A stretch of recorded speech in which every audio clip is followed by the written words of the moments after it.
In this edition of Twin World Game Reviews, we'll be taking a look at Yoshi's Woolly World, published by Nintendo. Now, Yoshi's Woolly World is a platforming game where you play the role of a cute, adorable Yoshi. Magic Koopa has come to the land of Yoshi and has transformed all his little Yoshi buddies into spools of yarn and has taken them away. And it is up to you as the cute, lovable Yoshi to go after Magic Koopa and recover all your friends. So as you can see when you get into the overworld, the graphics are just, wow, really well done. I love the artwork in this game. As you're running around, as you can see there, you got the little pressure points as Yoshi's running across the ground. So it's cool how the yarn gets pushed down like that. It really adds for that extra sense of realism. Thing with the overworld though is when you're playing with a controller with a C-stick, moving the C-stick, very precise movements, and Yoshi doesn't actually move exactly as you move your controller. But yet when you use the D-pad, the Yoshi then moves how he's supposed to be moving. So when they made the game, they didn't optimize the controller for the C-stick use. Probably because when you're playing the actual levels, you're playing it with your D-pad, which feels more natural. And as well in the game, when you're jumping out of levels once you're done them, the overworld seems to have a bit of a frame rate hit for a few seconds there as it loading back up or whatever. So that's a small little gripe. Also as well, the switching between Yoshis as you save them, that's really cool. I like being able to play as a variety of different Yoshis. They all do the same thing, just cosmetics. There is an amiibo hut as well in the overworld that allows you to scan in all your different amiibo to have different Yoshi skins to play throughout the game as well. Unfortunately, I only have a couple amiibo myself, and so I'm not able to have all the different Yoshi skins for that. There's also a Yoshi hut that has the Yoshis in them as well for you to pick as you're going through the levels and you've freed your Yoshis. They're also on the overworld as well, but if there's a certain one you want and you're not sure where he is, you just go to the Yoshi hut.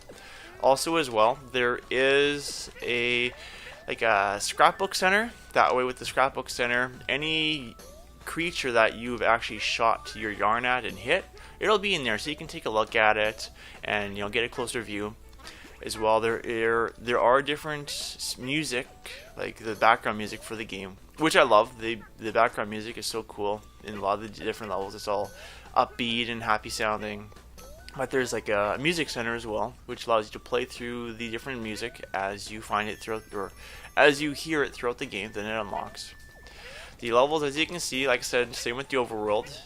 Love the graphics, the animations, the amount of effort put into the game.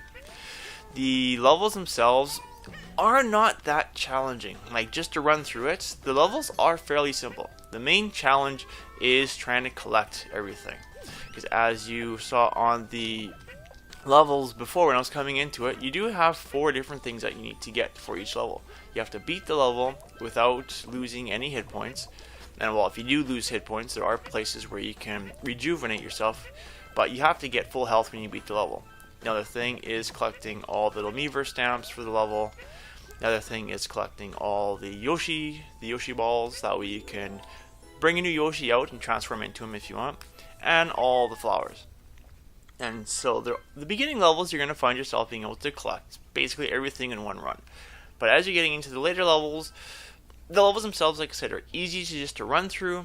But when you're trying to find and collect everything, that's where the challenge comes in, because you're not going to usually do it in one run. It takes a few runs as you get into the later levels. So that's where a lot of your replayability comes from, which is really cool, because you just want to see these levels over and over again just because of the fantastic artwork that was done with this game.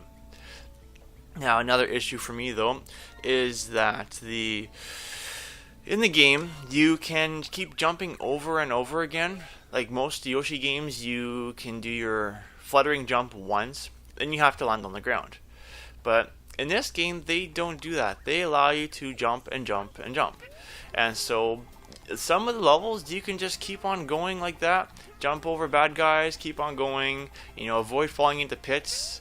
I don't know, they made it on the easier side, which is like I was saying, you can go through a lot of the levels and just run through it if you aren't focused on getting 100%, because he didn't make the levels that overly hard.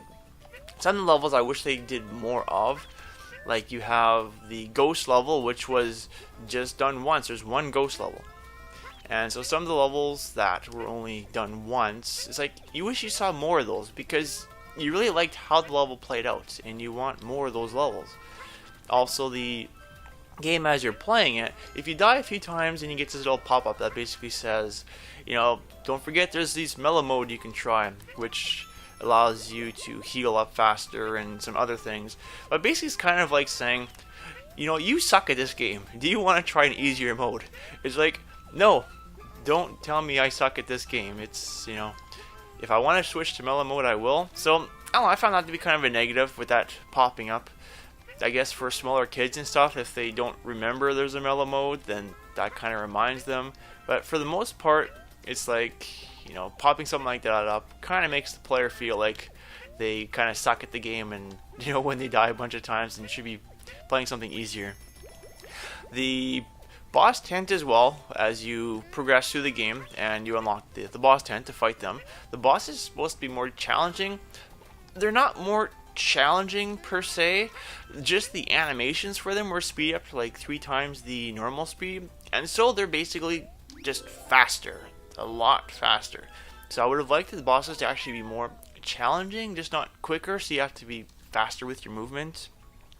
Also noticed as well that after a 6-hour play session of playing the game, and this has happened twice, the visuals in the level, they'll start freezing on you. The audio plays fine, it'll keep going, but every 3 seconds or so, the visuals will just freeze for a second, and then unfreeze for 3 seconds, freeze for a second, unfreeze for 3 seconds. So it's repetitive, and you have to basically quit the game, like completely jump back out to the Wii menu, and then go back into the game for it to go back to normal.